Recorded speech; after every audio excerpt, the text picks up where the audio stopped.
Welcome to the Tech Egg. Don't get scrambled. Enjoy the video. You start by confirming your laptop brand because Windows 10 often leaves charge limit controls to vendor tools. Once confirmed, install or update the vendor utility and device drivers. Make sure you run it as administrator. Next, open the app and navigate to battery or power management. This is the first actionable step.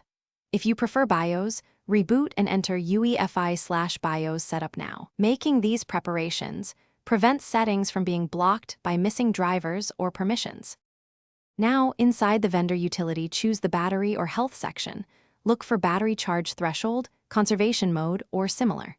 Select a target. Many experts recommend 60% to 80% to reduce wear, then apply the profile.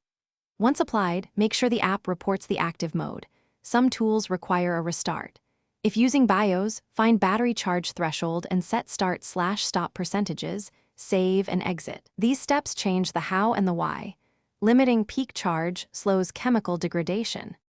Finish by restarting and verifying the limit. Check the vendor app and Windows battery icon.